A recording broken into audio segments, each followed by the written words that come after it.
Bonjour, mon nom est Stéphane Rumichaud, je suis CPA-CA. Cette série de capsules a pour but de vous informer de façon générale sur divers sujets liés à vos impôts personnels.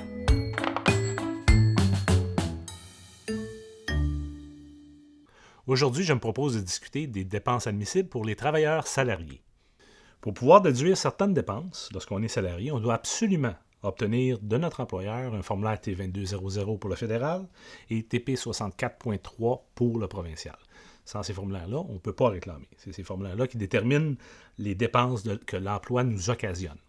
Par exemple, notre véhicule utilisé dans le cadre de nos fonctions, un bureau à domicile, si on n'a pas de bureau fixe, chez l'employeur ou si on fait du télétravail.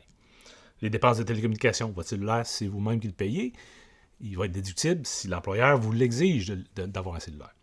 Les formulaires fournis nous indiquent ce que l'employeur nous a occasionné comme dépense et surtout ce qui est remboursé, parce que si c'est remboursé, ce n'est pas déductible, naturellement. Par exemple, dès qu'une allocation kilométrique est donnée par l'employeur, aucun montant peut être déduit pour le véhicule, parce qu'en principe, les dépenses ont été payées par l'employeur. Le formulaire et la façon de les compléter est donc très importante.